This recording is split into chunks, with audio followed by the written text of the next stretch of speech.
let me know when things are going.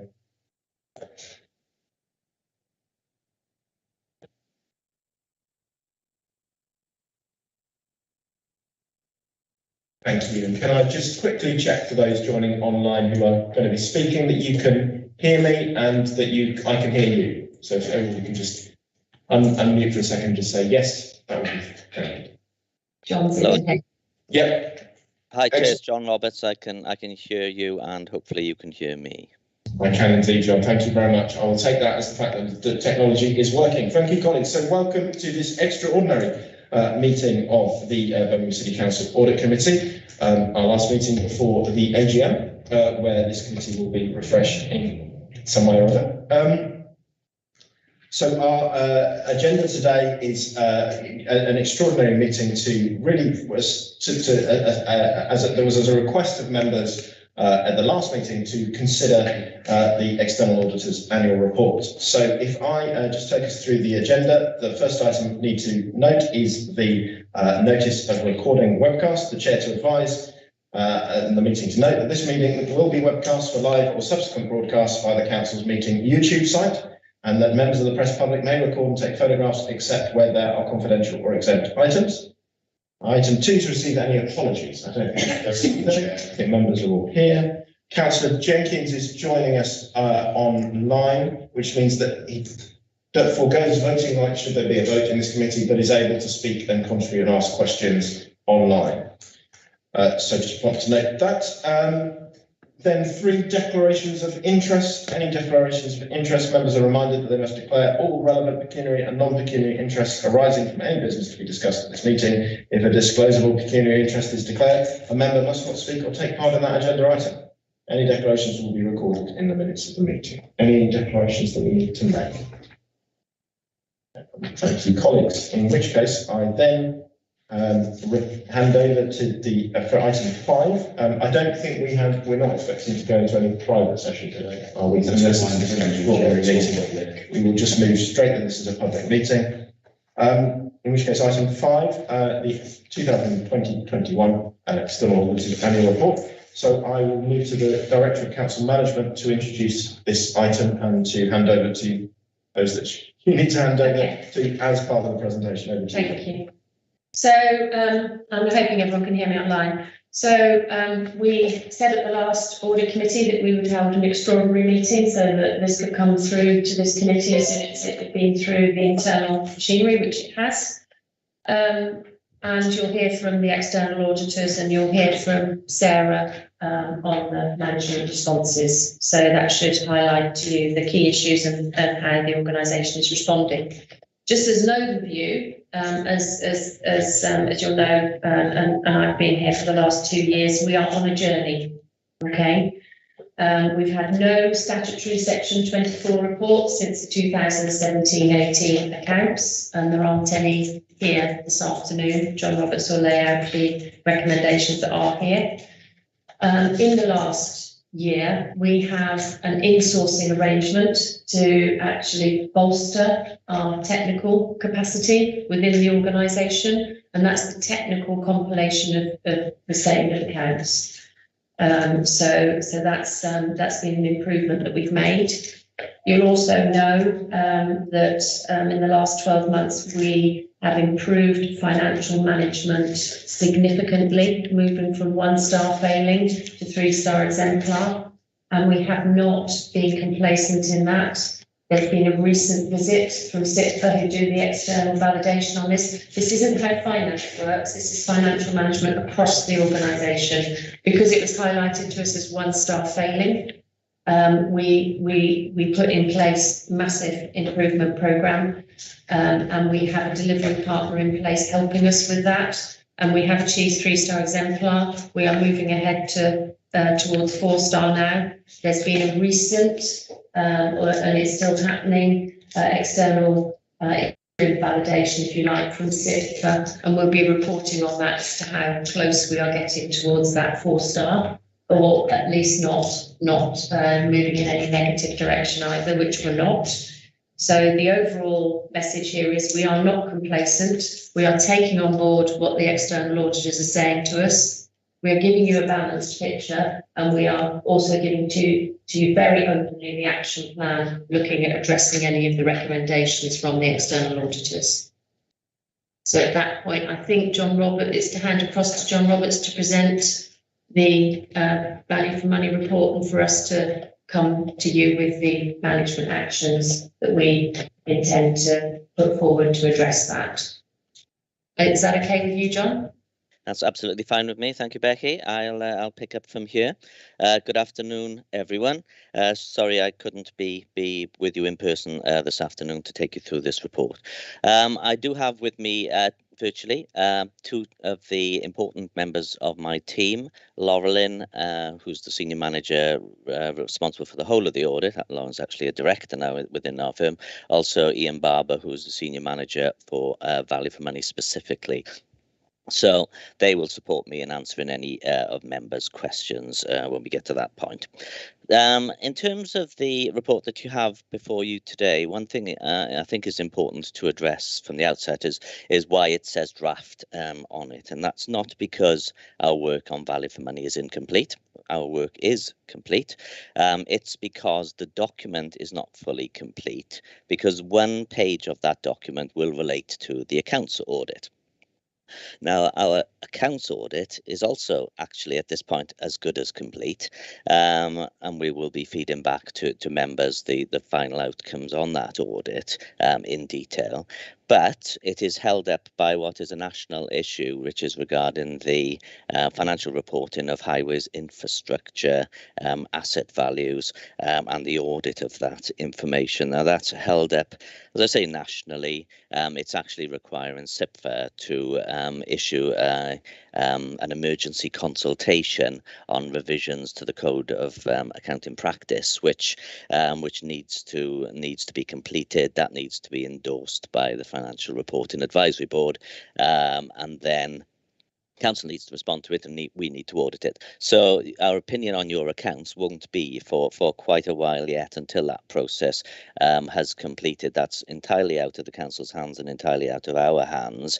But we thought it was important for you to see this report because the value for money work is complete, and not delay it to the point that the whole thing was complete. But that's why we've got the word draft on the document.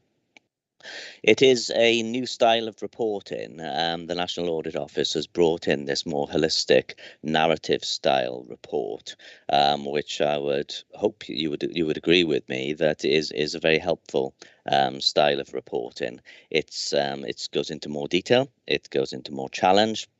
It still follows the areas of the Code of Audit Practice around financial sustainability, governance, and arrangements for improving the 3 E's, as well as doing a deep dive into risk areas. But unlike the previous version, which reported by exception, this actually gives you a more discursive narrative commentary, so we can flesh out where progress is being made, and we do agree with Becky's recent comments that improvements have been made. You can see that throughout the document. It also provides you with information on where we give positive assurance on the things that we like in your arrangements, and that's a difference from its predecessor, which was an exception report.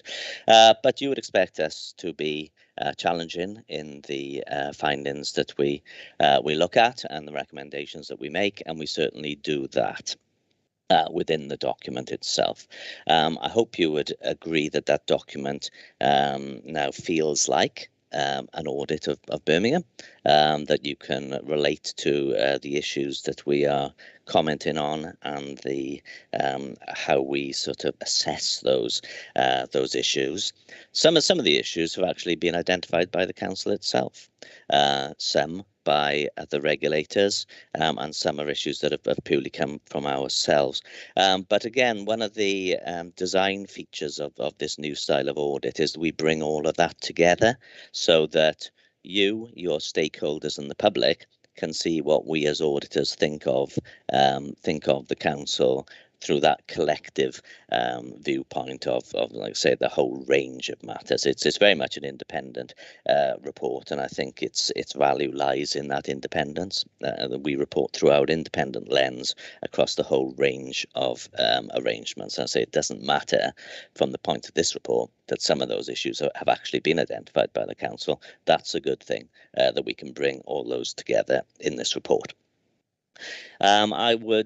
It's a long report. You would expect a long report given Birmingham's scale and complexity, but also given the importance of the audit. It's an important report too. I would assume that members have read the details, so I'm not going to do a page turn on the report. But what I will do is feature on page 10, where we produce our summary of findings, and then we flow into the key recommendations.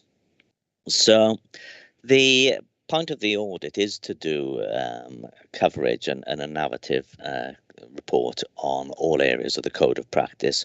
It's also important to do a deep dive into risks, and we set out on page 10 what these risks are. Members will be familiar with a number of these risks have carried forward from previous years, and members should also note that in previous years, we might have raised statutory recommendations or qualified your VFM audit. And in this year's audit, we're actually saying that there's either no significant weaknesses and no recommendations made. In the case of the Commonwealth Games, that's something that's tracked through from previous audits, or we don't have any significant weaknesses, but we do make improvement recommendations, for example, in the case of the Highways PFI scheme, which was subject to a qualification in the previous audit. So you can get a flavour from how these risks track through, again, about the direction of travel, the journey the council's on, and the improvements that are being made. We do set out in the report the definition of the types of recommendations we can make. So statutory recommendations have been made at Birmingham in the past, but we don't make any in this year's audit. We didn't make any in the previous year's audit either. These statutory recommendations are of the nature of a public interest type recommendation. So it's very good that none of those have been made. Then we have the distinction between an improvement recommendation. We make a number of those, and those are the ones that I think are very useful to the council, but not ones that we have identified any significant weakness behind, but we've made those in line with best practice and that general desire to see continuous service improvement. And then the final distinction, where we do make a number of significant key recommendations against significant weaknesses, and these are actually in areas, the first two sections, certainly on home to school transport and the SEND services, are in areas that are either identified by the council or by other regulators. The IT findings has already been reported and discussed at the committee. But in these areas, we are saying significant weakness. We do explain in detail why we think that there's a significant weakness, and therefore the recommendations have a degree of priority and importance to them. But there shouldn't be any surprises to members, given your knowledge of the council's issues and so on, and the previous discussions at this committee. One thing on that page, I did have an observation as I was looking at it again this morning in preparation for this meeting, is financial sustainability is a really important area of the value for money audit, and we don't make any key recommendations of significant weaknesses on financial sustainability. I think you can take a good deal of assurance around that. That's the one area that, as an audit committee, you would lose sleep about, as the council's finances no longer sustainable. Well, we're actually saying, whilst we've got improvement recommendations there, those aren't significant actually in terms of the scale of finding. So that's a very positive endorsement on the council's current position. I think that's probably a good point for me to stop and hand over to Lisa now to take the council's response, and then clearly myself, Laurel and Ian are then available for members' questions. Thank you, John. That's very appreciated. So, Lisa, if you're able to kind of take us through the council's response, thank you. Sarah, yeah, Sorry, Lisa. sorry. Lisa, for you to be presenting the slides, I will be Sarah. talking to. That's absolutely fine. Okay, so just wait for those to come up. You can just put those into presentation view, please, Lisa. Yeah, just doing so, Sarah. Okay. There we go. You can just move on one slide then. So just to pick up, as John talked about, from a key recommendations perspective, so we have obviously no statutory recommendations, as John suggested. There are 4 key recommendations, significant recommendations in there. There are no surprises to us. So the services that are picked up were already known to us, and we have ongoing work happening with those. So 2 around home to school transport in relation to improving economy, efficiency, effectiveness and governance. And we are implementing recommendations that we've had from an independent inquiry around those. There is 1 relating to special education needs, and we are working with the Commissioner closely to address those weaknesses. So again, nothing there that we don't know. There was 1 recommendation in relation to IT, which was to review roles previously in SAP and now to consider those roles going into the new Oracle system. We did talk about that back at an audit committee not so long ago, so you will be well aware of that. And we have work ongoing at the moment with KPMG to just check our roles that are going into the Oracle system. So we'll be able to report back on that when we have that piece of work done. But they are all things that you will be absolutely aware of as a committee. So I say no surprises in there. If you can just move on. Thank you, Lisa. So improvement recommendations, and as John said, these are about best practice and continuous improvement. So whilst there are 21 improvement recommendations picked out in the report, they are about best practice, continuous improvement. So there's nothing in there of concern. We have been working on these for a period of time. So actually we completed 3 of those actions back in August. And they are across a range of services. So none of those cause concern. There is nothing broken as far as we are concerned. This is a good place to be, and we are on a good journey and trajectory, as Becky was all part of our improvement journey, including that SIP for 3-star financial management recognition journey. Just into a little bit of detail so you can understand broadly where those recommendations are taking us. So the financial sustainability side looks at the consideration of statutory and discretionary spending and whether we want to publish that information within our budget reports. So we will be considering that when we present those reports. On the governance side, there were 4 recommendations. 1 around COVID grants, so that is very much a kind of backward view in relation to payments that we may have made to elected members. So that's just a review to make sure we have been above board on all of that. We have legal looking at developing a framework to capture non-compliance within the Constitution, and we're certainly doing some work with corporate leadership team around that as well. So we kind of see that as business as usual in honesty, and making sure we're doing the right thing as we do our normal duties. To create a central online register of members' interests, and that is being worked on. We're looking at staff training to reduce risk of data breaches. In fact, actually, we have ongoing training around data management and data breaches, and so we continue to do that pretty much every year. It's part of mandatory training as well. So we are picking that up. Obviously, where we have any data breaches, we do a lessons learned from any of that and pick that up within our processes. So that is a constant watching brief on that one. Under the improving economy, efficiency and effectiveness, there were 4 recommendations there. Birmingham Audit are reviewing data quality of our KPIs, and actually we have a new performance team getting into place now. We have Paul Clark here, who is heading up that performance team, and so he will start to be looking at the use of our KPIs and making sure that we have good data in those. The use of LGA benchmarking data was a recommendation, and again, actually we have started that work already. So again, that is with the performance team. looking at how we improve working with partners. So we are expecting the corporate plan to include a section on working in partnership as one of our organisational behaviours, and that will list some of the key partners the council works with and collaborates with to deliver priorities, and so we'll be thinking about how we work well with them.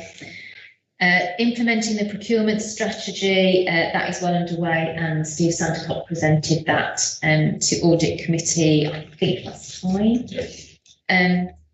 And then IT, there were about four recommendations, sorry. We've done all of those. The one that is underway is training to understand access rights. So again, that links in with the key recommendation picked up. Highways PFI, as John said before, we had the Highways PFI recommendations last time. We've got 5 recommendations under further improvement this time. So these are around making sure we're getting contracts extensions done well, that we are improving our key decision making, that we have a formal process in place with government departments to ensure consistency of understanding around how we are contracting, developing business case training, and that is actually underway at the moment, and then scenario planning in road use when developing the outline business case. So all about improvements and that step change really, but building on where we were last year with the Highways PFI. Key staff turnover, so we've had 2 recommendations there. One is to ensure we've got a clear framework for corporate leadership team to develop a relationship with political leadership, and that is now in place, and succession planning as a requirement, and we are underway with our thinking around succession planning at the moment.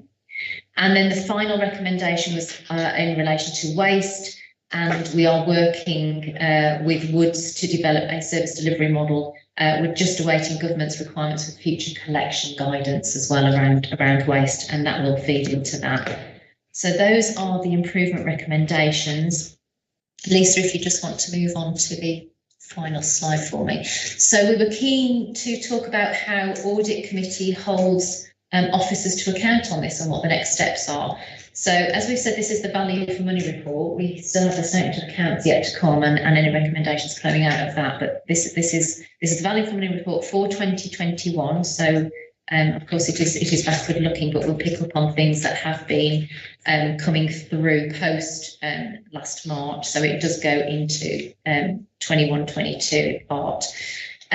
We will be actioning the recommendations in a timely manner with quarterly feedback both here, and we also now have an assurance corporate leadership team. So each month we talk about assurance there, and so we will be covering those things off through both of those routes.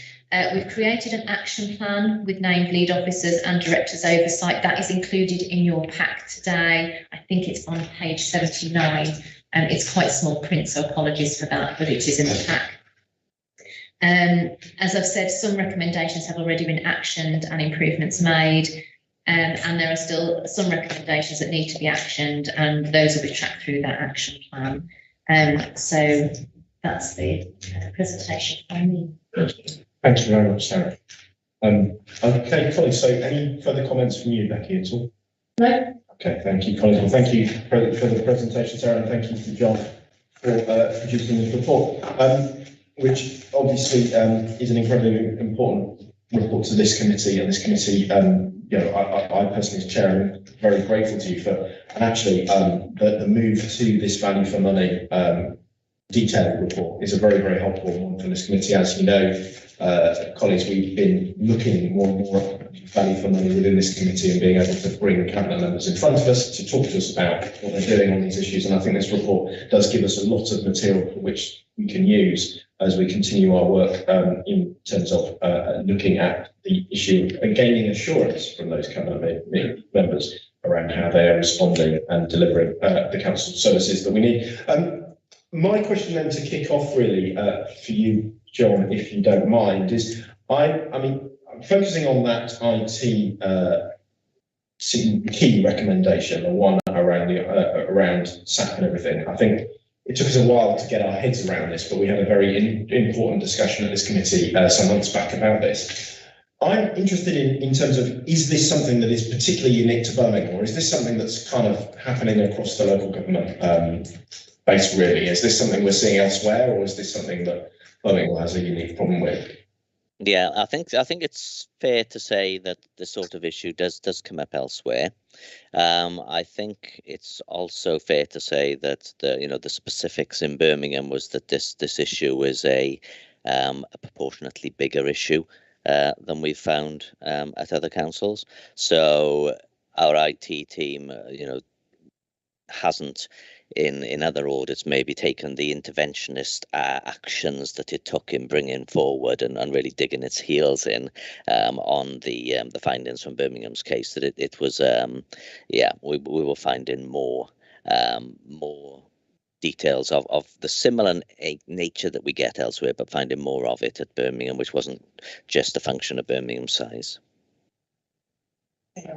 Thanks, John. Did officers want to come back on my question? No. Thank you, Paul. Well, that was my question to start off, but I'll hand over to members for their questions. Councillor Adderall. Thank you, Chair.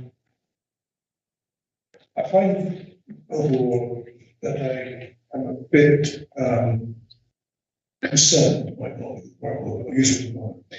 in looking at this report as a whole, because it's so dated in many respects. And we're now just about to go into the 22-23 year. And there are some really important issues that are flagged up within this report, 2021. And I would have hoped, at least in terms of the council's response to the issues, we'd have been able to be a little more up to date, if you like, using our current knowledge to, if you like, give assurances that some of those concerns in the auditor's report, which are now very dated, are actually, as we move into 22-23, are being progressed. Because I have my doubts, and I think this audit committee, therefore, is the proper place for, if I'm right in my doubts, for those doubts to be gone through. And I'm going to be specific as I can be here. When I look at the auditor's comments, for example, I want to deal with SEND. We see there is a particular recommendation there about the failure of the council to address significant weaknesses. And of course, we're talking about 2018, and then the fact that we've got a commissioner and commissioner's report to be published in spring 2022.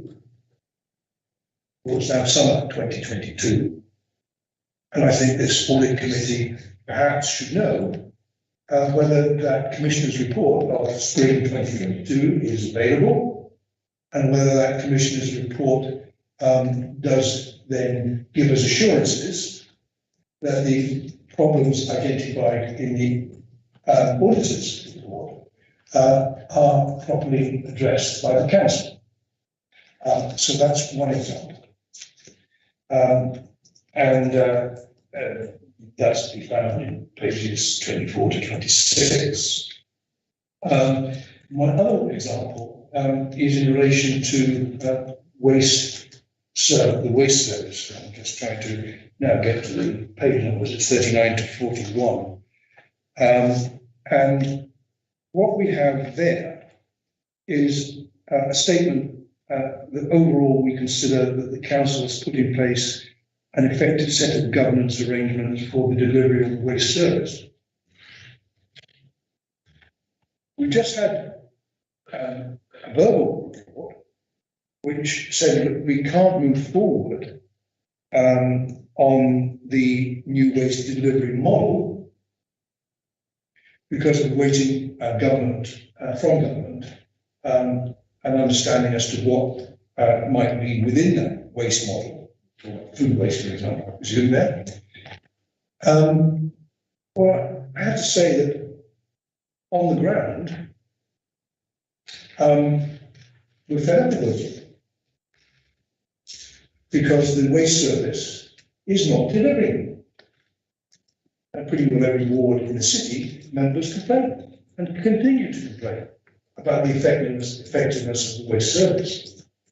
So I'm left with an auditor's comment, which I know is dated because it's 2021 as a report.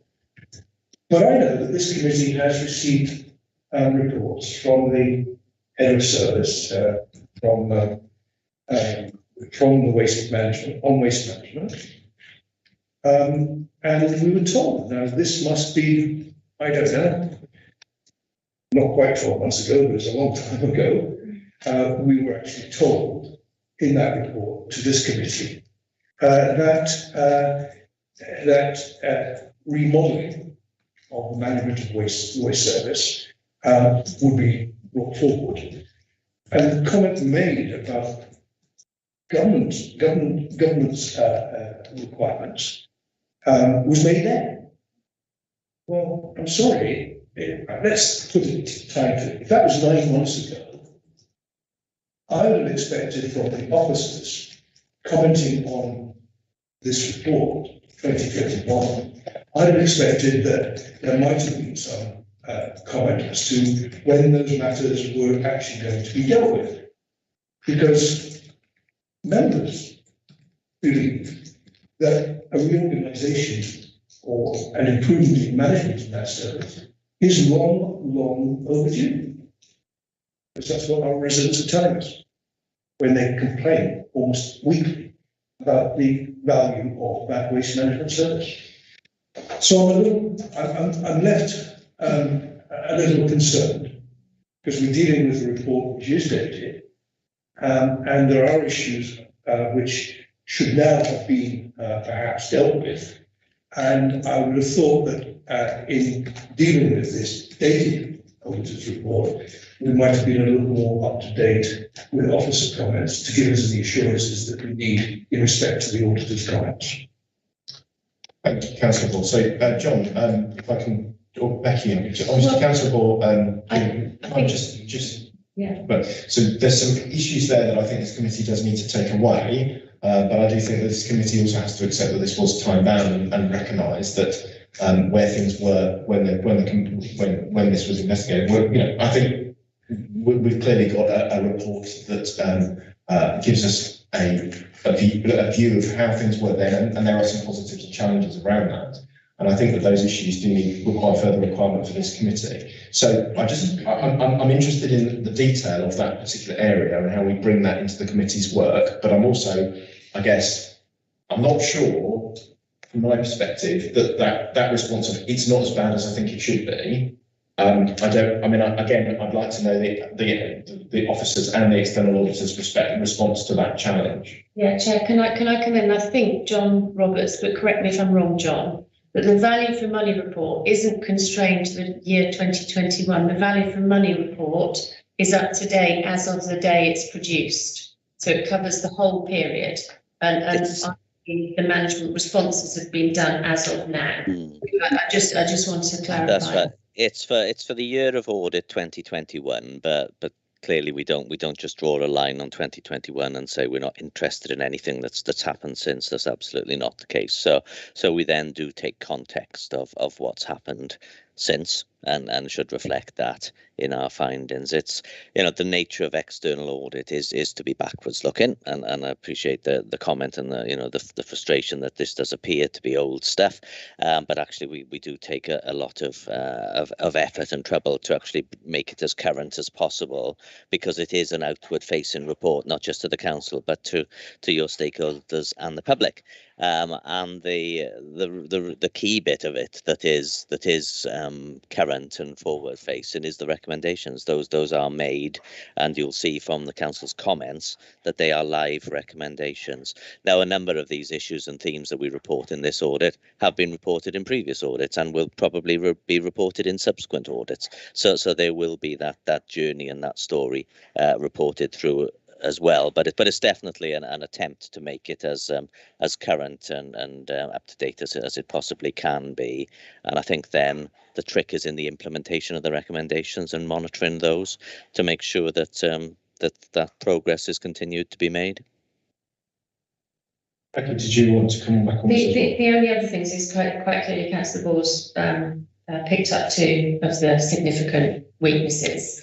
And I'd suggest if the Audit Committee want to look into those in any depth, then they'd need the relevant directors to come in as separate, as future substantive items on future Audit Committee agendas to be able to do that challenge, because we aren't close enough to those services to be able to give you any depth on them. Thank you. Thank you. Councillor Bryan. I wanted to ask Becky who the delivery partner is that you referred to right at the start. That's so on this particular insourcing, and it is an insourcing, it's KPMG, but it's an insourcing of individuals. So one of the individuals being Stephen Goff, who supports that. You remember in the past we had our own just internal team. We've still got an internal team, but we've supplemented it with that specialist technical knowledge. Okay, thank you. I also wanted to ask whether these value for money assessments for local authorities will be in the public domain, because it would be interesting maybe to look at other local authorities and what was coming out in possible comparator authorities. That was another question. Yes, 100% in the public domain. Yes, that's the design. They are designed to be written as a public document, and the council actually has a responsibility then to not only publish it through the papers of this committee, but to publish it in a way that engages with the public use of it and stakeholders' use of it. Can I just jump in on that, Councillor Bryan? I think this would be a really interesting, aid to this committee to maybe, if we could ask officers, maybe the external auditor, to select some comparative city local government institutions that we can look at to understand what their similar documents are like, so that we can then understand where we are in comparison with those that we should be compared with in terms of core cities and London boroughs. Because I think if we were to take a briefing on that rather than take that within necessarily a committee meeting, it would be very helpful in terms of our own getting to grips with this document about just how, whether this, it was one of the interesting things I think we heard from the external auditor was those issues around financial sustainability, which was actually a very positive statement. And I think this committee can tend to not hear positive statements because so much of our work is focused on negative statements. And I do think understanding how we sit with our comparators would be really, really helpful. I don't know if that's something you'd agree to. Definitely, yeah. I was hoping for. Thank you. Councillor Churchill. Thank you. I'm sorry. Councillor Bryan. Cutting large up in the I also wanted just to ask about some of these improvement recommendations. I thought it was interesting that the idea of trying to differentiate between discretionary and statutory spending. And again, I think it would be interesting to see, and would this be possible, to get some comparator councils' discretionary spend as against our own discretionary spend. I would like to see that information.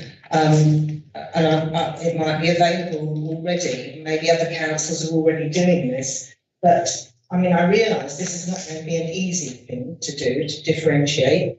But at the same time, presumably we are committed to trying to do something around that. And am I right in thinking that the Audit Committee is going to get feedback on all these improvement actions? That's what's being suggested, isn't it? So that was one point. The COVID business payments against members' interests, I was interested in that. I'm not quite sure what was meant by that, but could you kind of explain the thinking behind that?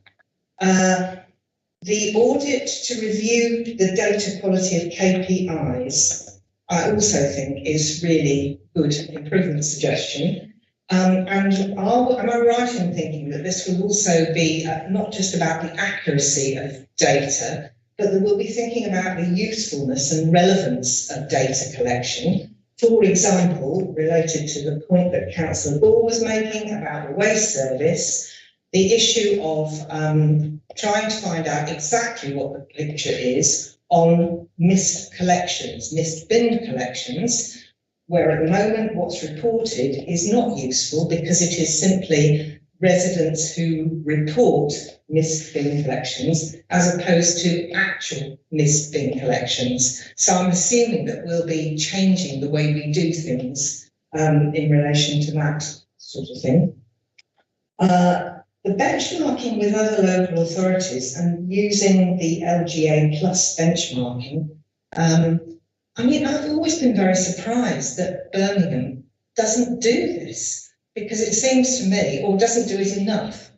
You know, there's so much information there, and we should be looking at how other councils are doing and comparing ourselves with those councils and trying to go back to this idea of beacon councils and being the best. And, you know, constant challenge.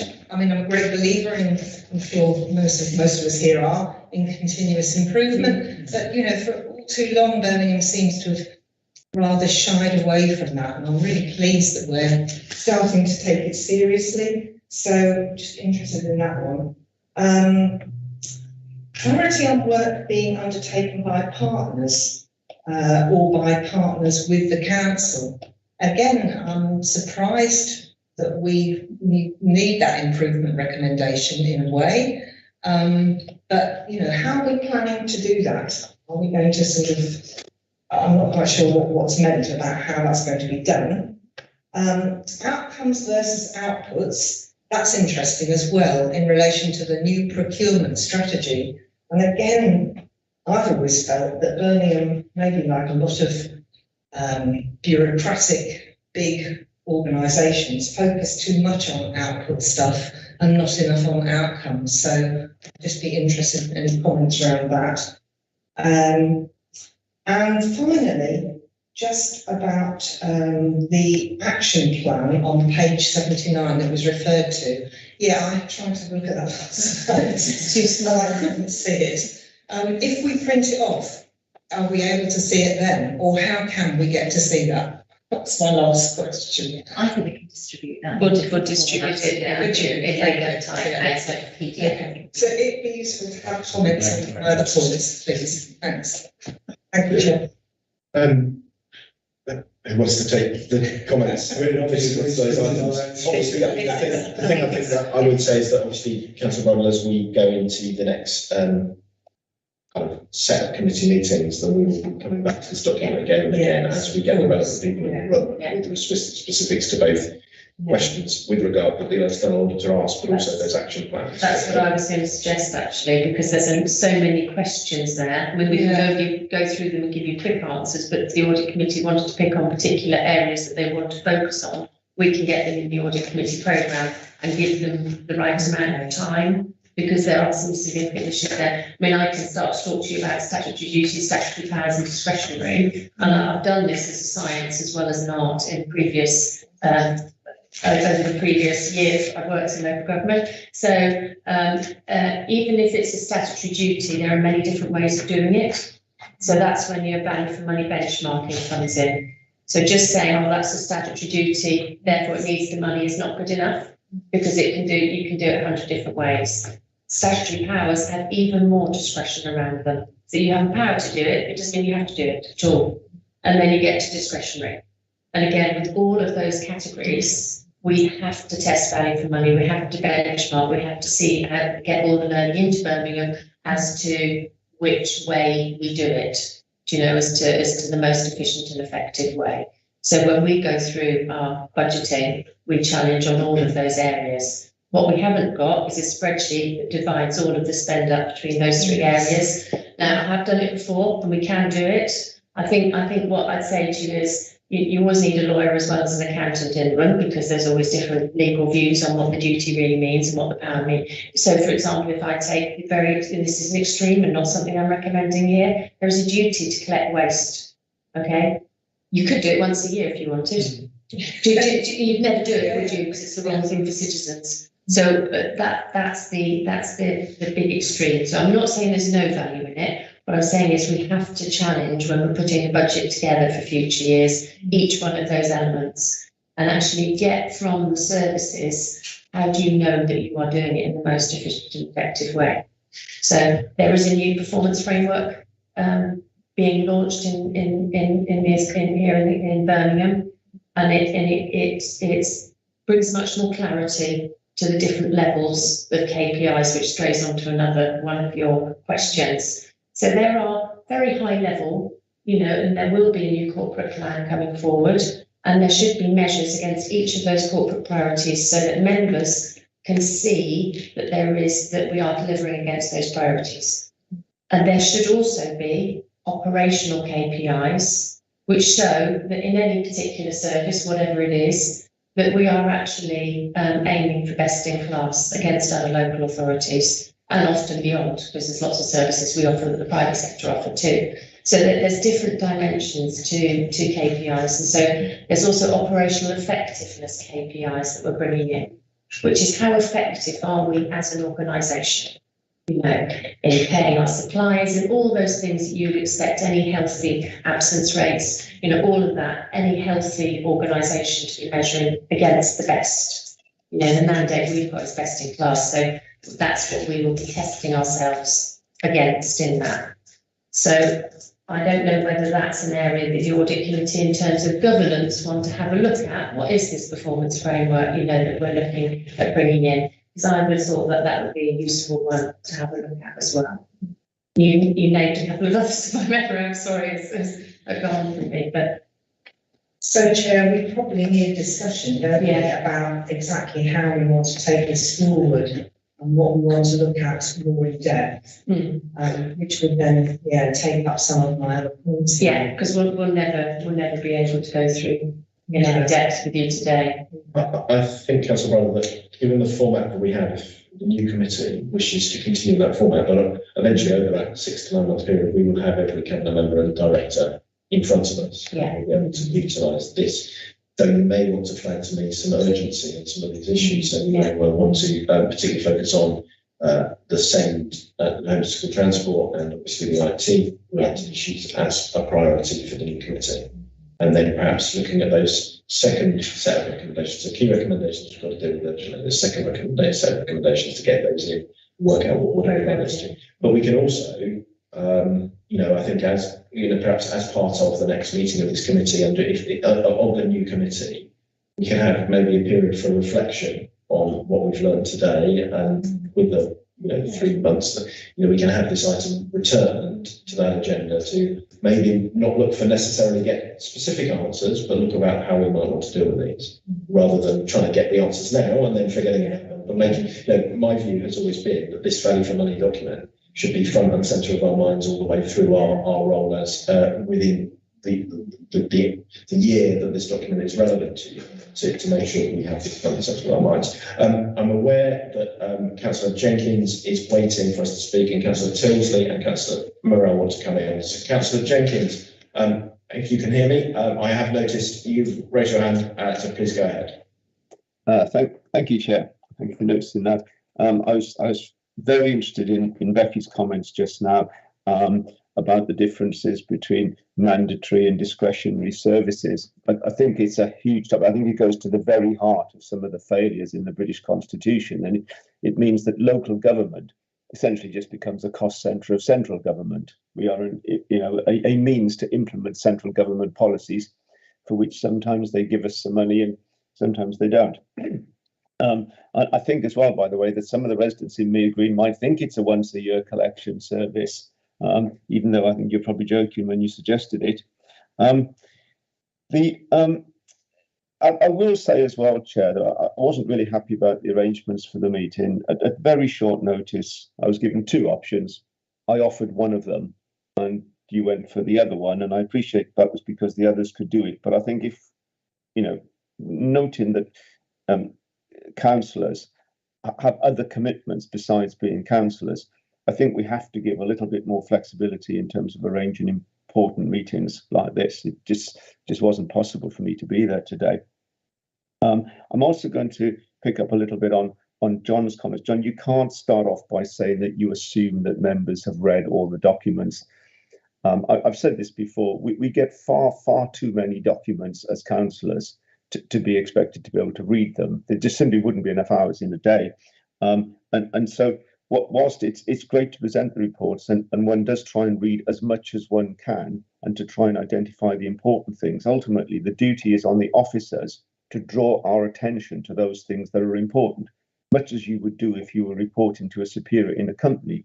You wouldn't simply present the managing director with a 300-page document and say, you know, the answer's in there, mate, if you can find it, I'm off to lunch. You know, he would expect you to draw his attention to those things he should be thinking about. Now, I know you did then go on to do exactly what I've asked, but please don't say that you're assuming that we've read the documents, because I don't think that's a fair assumption. I've also not heard anything today that would make me think this report couldn't have been brought before the election.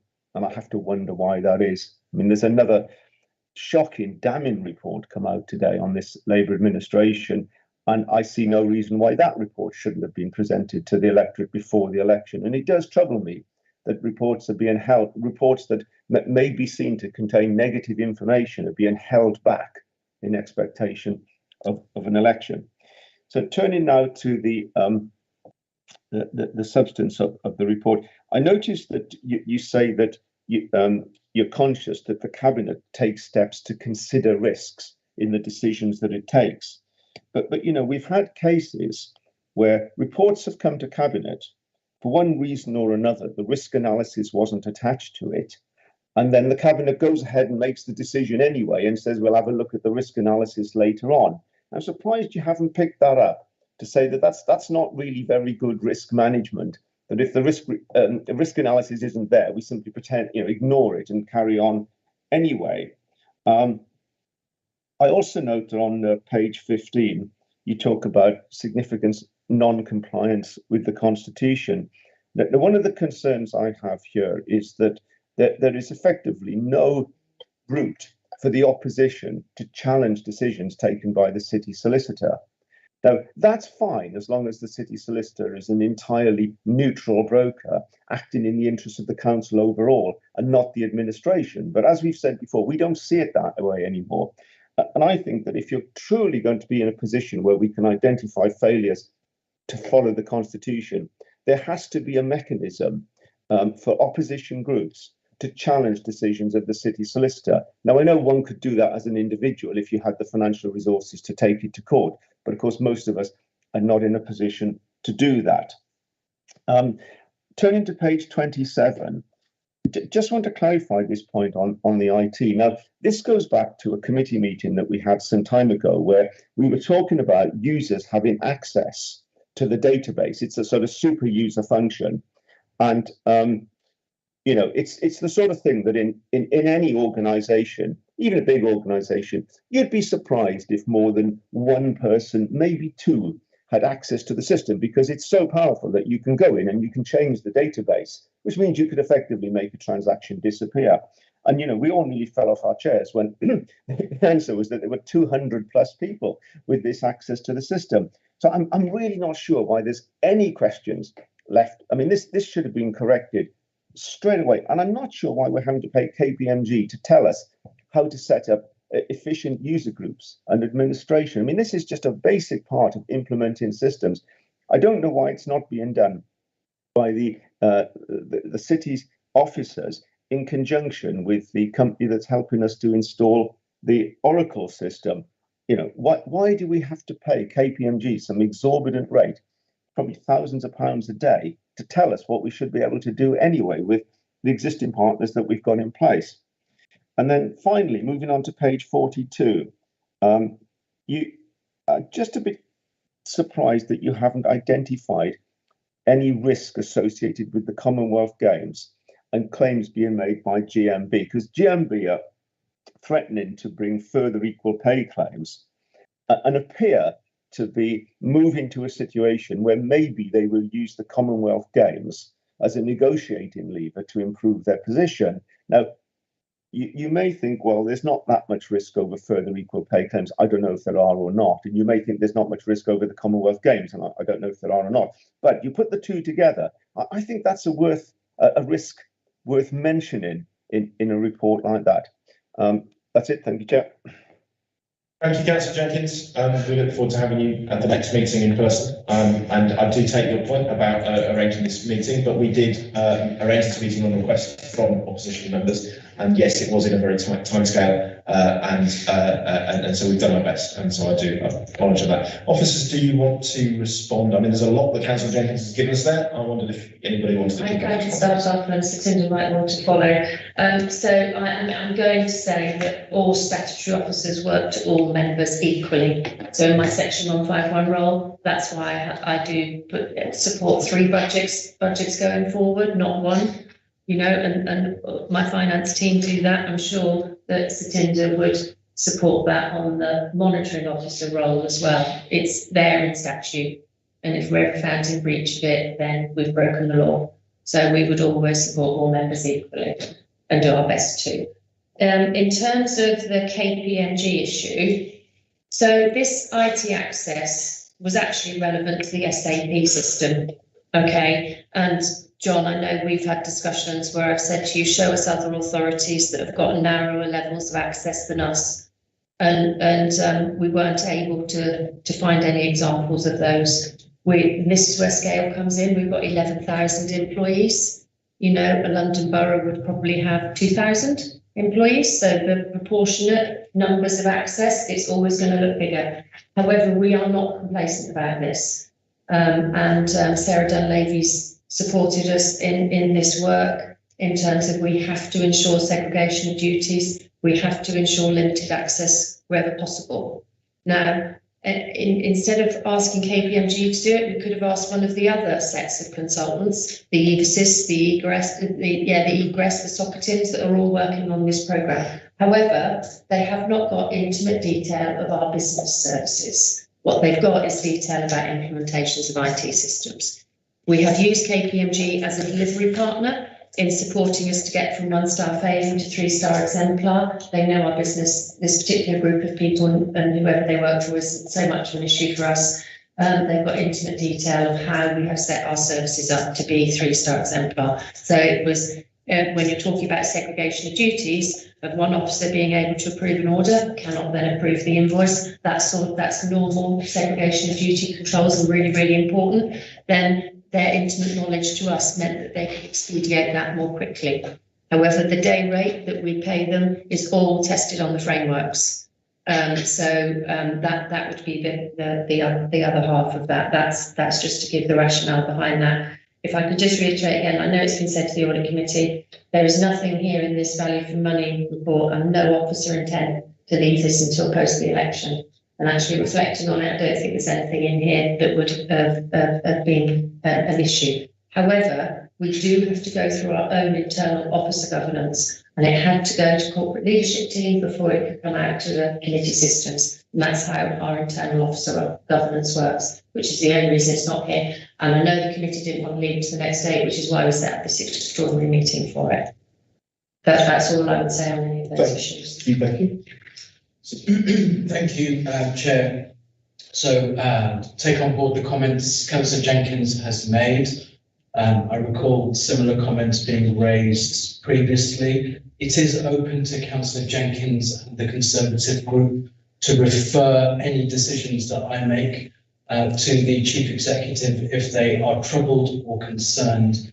And at the more extreme end, if Councillor Jenkins and his group are minded to, given my statutory office holder role, potentially what Councillor Jenkins is suggesting, I don't know if he is, may amount to misconduct in public office. As Becky touched on, that is a criminal offence.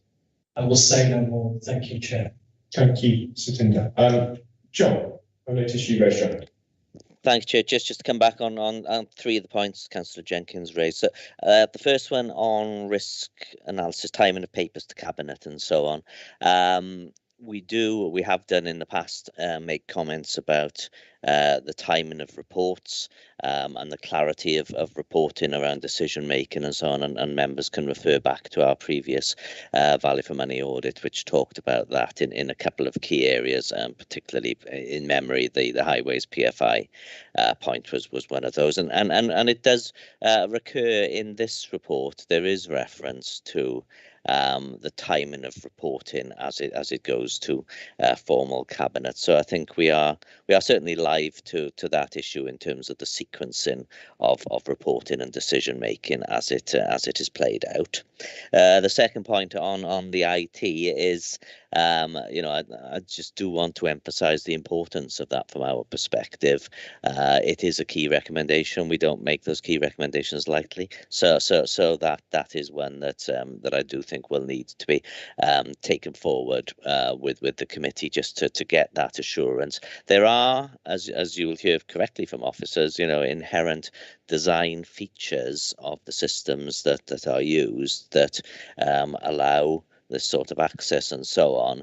But even for a big council, as I said to my answer to the very first question from the chair, even for a big council, we think that this is something that needs regular review and reaction to, in order to minimise the risk there. And finally, the point about equal pay claims and the Commonwealth Games, bringing all those together. This doesn't stop. This report doesn't stop here, does it? The auditor's responsibility for value for money will continue into next year's audit. Now we will be producing very shortly for this committee, or for this committee successor, our audit plan. And that's right that it'll go to the new committee after the AGM, but that audit plan will refresh the value for money risks that we will assess and take forward for the deep dive work in the subsequent audit. So that to me feels like where that particular set of circumstances should sit as well. Thanks. Thank you, John. Councillor Tilley. Thank you. Can I first of all start off by being complimentary, and I think the fact that we've got 3 stars with sector rating has to be recognised. As the lead member under the previous administration, I know the amount of work involved. We were a 1-star CPA authority, and we ended up at 3. So I know the enormous work that's involved. So I want to place that on record. The problem that we've got with this report is that, as always, we're seeing where the horse has been, not where the horse is going.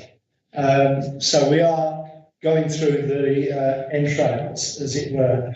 I think specifically, John mentioned partnership working as one of our weaknesses.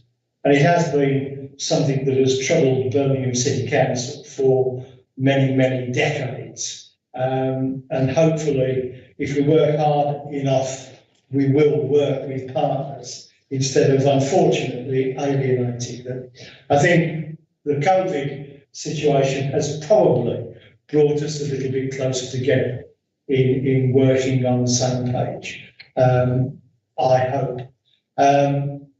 The other thing that I wanted to raise, and I don't want to go over what colleagues have raised, is waste management. I still think it needs attention. Becky mentioned going through various directors being present. We did have Darren Share here at the meeting 6 months ago, I think it was, to go through various issues. So we're still not there. But of course, a lot of this is work in progress. John raises the issue, which is always, I think, very, very important, and that is the corporate memory and the stability that you have within your officer team. Now, we've gone through chief executives of a remarkable leap over the last few years. To quote the old adage, to lose one is unfortunate, to lose 2 is downright careless, and we've lost 3. So, I don't know what terminology that has. But we lose the corporate memory, we lose the stability. And if you go through the diary, it's interim. Hopefully, we're going to sort that out so that we do have stability. And I think that is very important.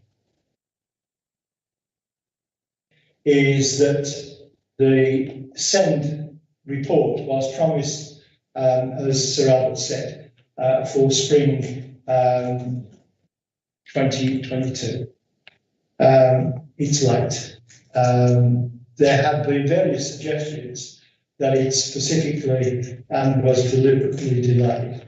I couldn't possibly pass any comment on that, but I understand that it has been in the public domain today, and I think that it is of such importance for us as the Audit Committee that we should have some update, possibly at the next meeting.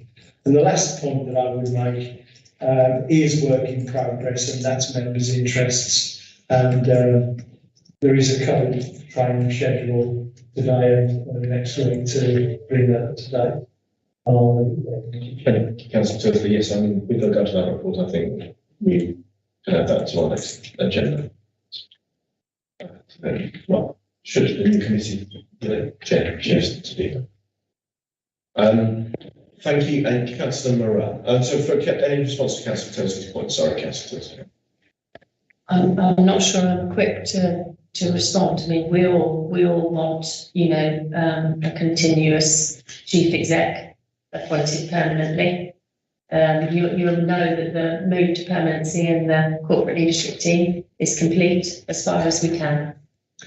There's one appointment that we can't make, and there's another one that's on a layover with Cabinet at the moment. So that was the City Solicitor MO role that JNC panel were appointing yesterday. So that will go out to Cabinet 24-hour layover as we was due.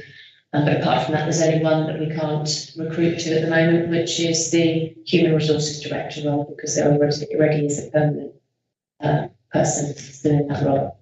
So that's being sorted at the moment. So I think everyone else is permanent. So yes, we look forward to having a permanent chief exec. Thank you. Councillor Morell. Thank you, Chair. Thank you for the report. I'm happy to go last because I've got quite a lot to get through, and it's always better when other members talk about it rather than me. But I want to start with the IT, which has been touched on by my colleague, Councillor Jenkins, and you can almost hear the frustration screaming off the page when they say at the start of the summary that every year since 2017, 2018, we have reported deficiencies in relation to the user access permissions to SAP. And at the end of the section, it says, we also note that the Council's existing arrangements did not identify the most significant deficiencies identified by our IT team. As Councillor Jenkins already pointed out, we discovered that there were hundreds of privileges into that database. And I'd like to understand, how can the Council have failed to address something that poses such a significant risk, not just to the taxpayer, but also in terms of fraud and data protection. In particular, this has also affected the schools' interfaces. There's on page 28, it goes on to talk about areas where auditors have highlighted the schools' interfaces. So I'd like to know, why did this happen? Why didn't the Council listen to the auditors if it was flagged up? What was the cost to the schools and obviously to the Council? How's the situation been resolved, and are the Council planning to compensate the schools for that error? And that leads me on to the home to schools transport. Obviously, really important. A report came out yesterday from Commissioner, which again is pretty damning, but describes basically stuff that we already know, mainly similar to this report, describing findings. Rather than coming up with any other findings, I want to quote page 23, third paragraph, right hand side. It says that it has identified a number of significant issues for the Council to address, many of which issues already known to the Council and not adequately addressed. And there's a couple of points to make here. Failing to act on an issue that was already known seems to be a fairly consistent theme when it comes to this service. And the fail to action recommendations, in particular from the Ofsted Senge report. And secondly, it also highlights, and I think this is important for this committee, is the issues when it comes to transparency. So the Whiteman's report, for example, was originally denied to members. And it's so important when we have the safeguarding of children that members of the committee are given full access to that sort of information, so that we're able to also play our role in scrutinising the safeguarding of children in the city. And then obviously that leads me on to the report that came out yesterday. I was going to touch on the highways PFI contract, but I wanted to skip over to staff turnover on page 36. Talks about the impact of staff turnover, especially in senior roles, which is something some members on this committee have also raised. And it says here, it states one of the impacts of this, one of the challenges is building positive relationships with the political leadership. That's a bit of a juicy statement. So I'd like to understand what are those lack of positive relationships with the political leadership that is causing such a high staff turnover. And that was also going to lead into the fact of the GMB threatening strike action with the Commonwealth Games, but my colleague already touched on that. One final point, which has been touched upon by Councillor Jenkins, which is the developing the framework to capture non-compliance. We talked obviously about yourself and the solicitor. There was an example here that's been passed to me from the group in the case where we called an extraordinary meeting to discuss the home to transport case, but it was blocked by the mayor with the leaders, and the position was supported by the former monitoring officer, which we feel was a clear breach of the constitution. So really on the back of that, what redress do members have in that situation, and how do we go about resolving those sorts of disputes should they happen in future? So the question I've got, so the main body of what you said there, Councillor Morale, I will go to officers to answer with specific to this document. I'm interested in that last bit though, because presumably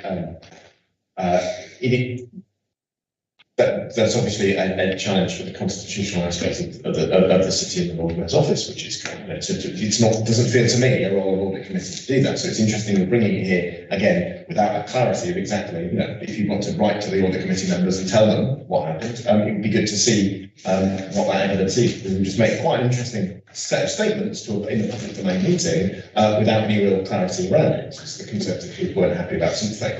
Now, whether or not they were right to be unhappy about something, or whether or not, it's interesting to see. I'd like to know what the process is that's happened. I think it's I do think we've got to be really clear. We as members, when we throw things into the air with no real kind of clarity, and clear evidence trail of what we're talking about, particularly when it regards to this committee, we do create our own form of risk for this council by doing that. And I do think that we've got to be cautious and make sure that what we're saying in this committee as members is clearly evidenced and clearly thought through, and it's about challenging the issue, and assuring our duty to assure our other colleagues as members that we are pursuing this council in terms of assurance. I just want to again just caution colleagues that we've got to putting things in the public domain just because we feel like it does feel a bit risky. But hang on, with respect, Chair, that is in relation to page 15, where it includes recommendations to develop a framework to capture any significant non-compliance with the consultation. And I've just stated an example there, and if you want, we can get the group to give you the evidence. And the question fundamentally is, if that happens, what redress do members have in that situation to avoid that sort of dispute? Because again, that was in relation to the home to school transport. Something very, very important. A call-in, an extraordinary meeting was requested, and it was blocked. And the monitoring officer. But you are making an allegation with that statement around the impartiality and the upholding of the conduct of the monitoring officer at the time, which itself is a pretty challenging statement to do, and potentially puts us into all kinds of risk. So again, if you wish to write to me with the details of this and to specifically set out why you believe, if you want to write to the Chief Executive. The problem for me, Councillor Morale, is that I really do need to see process followed. And it's very difficult for this committee to just take an allegation just like that without having seen clearly a process was followed by the Conservative group. And, so it's easy to see what's happened, I think. And that's my struggle with this, Councillor Morale. I think this committee is not here to be the adjudicator of all things, all gripes the councillors have. This committee is here to achieve assurance for other members of our role in terms of risk management of risk and the day-to-day functioning of the council in terms of assuring us that processes are being followed, that responsibility is being held.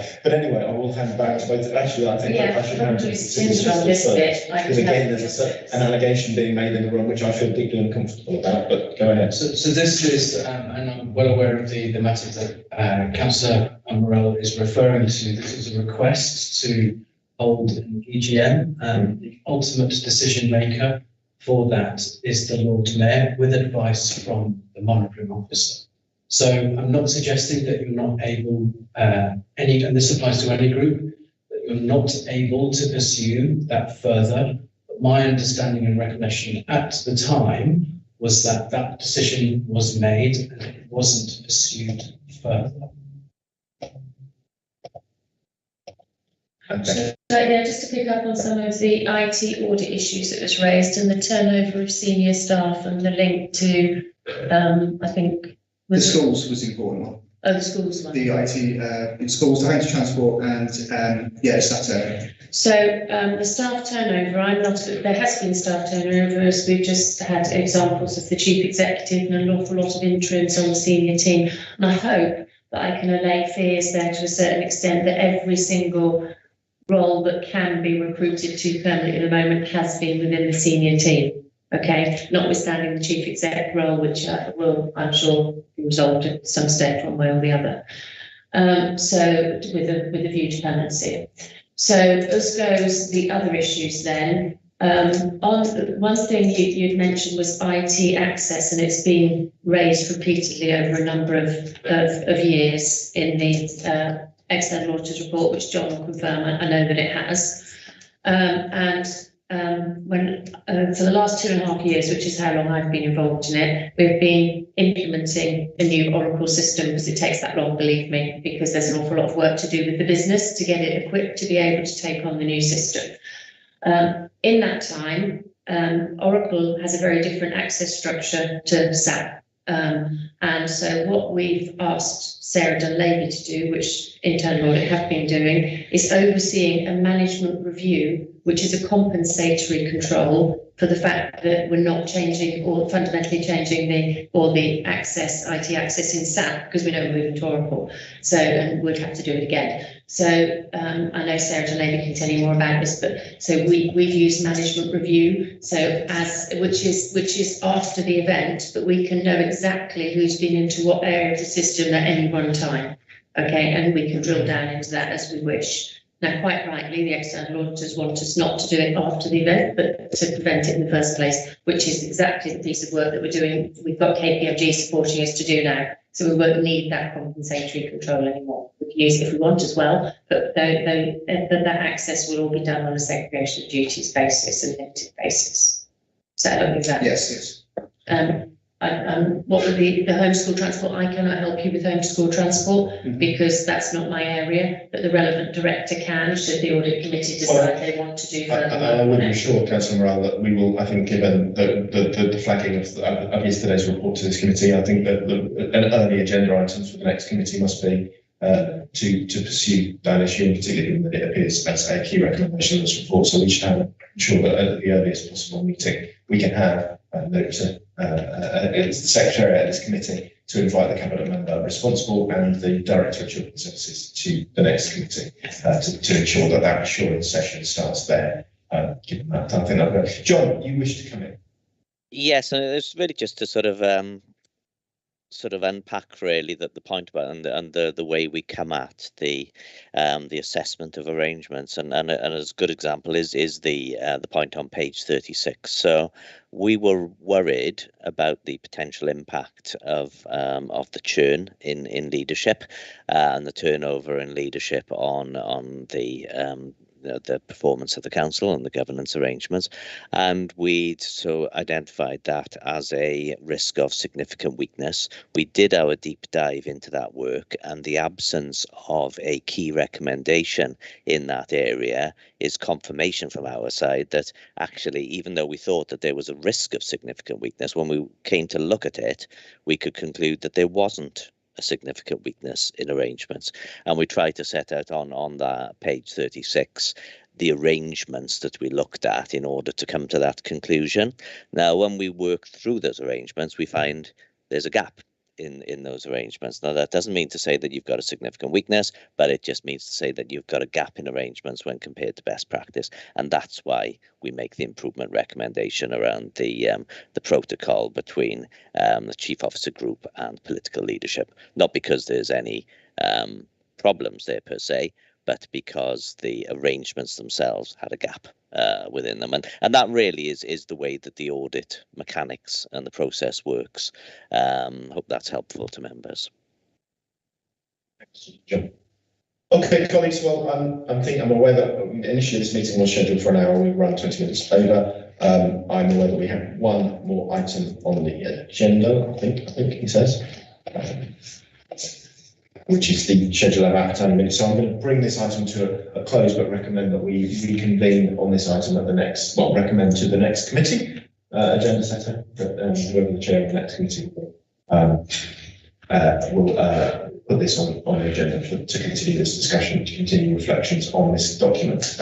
Thank you once again to everyone for participating. Thanks to the external auditor for what I believe, as I said at the start, is going to be an incredibly valuable document for this council and obviously particularly for this committee. I do encourage colleagues to continue to review and think it through and continue to focus on. Whilst some answers may not have been given to specifics yet, don't let officers get away with not answering that, and make sure you have opportunity to ask those questions again in the coming months ahead. And I thank you for that. I'm going to move on to item 6, the schedule of outstanding minutes. I'm just bringing those up now. So we still have some reds, which again, it's briefings. I think we agreed that a lot of these would be postponed into the next municipal year. So I think that's why they're reds, but I'm seeing some lack of responses for things, so I guess then we could work at chasing those up. Overall, future training section, the only one that's not red on there, the white one is, that was from the last meeting, from the March meeting. Members request that officers facilitate a future training session in relation to the evaluation process. Well, and that again will be passed on to the next committee. Okay, thank you, colleagues. Thank you for your time. The next committee meeting with the new committee will be Tuesday, the 28th of June, 2022. Any other urgent business? Nothing that I'm hearing. Then authority to chair and officers. The chair to move in an urgent situation between meetings. The chair jointly with the relevant chief officer has authority to act on behalf of the committee. I move that. Can I have that seconded? Yeah. Agreed. Thank you, colleagues. In which case I close the meeting at 24 minutes past 2.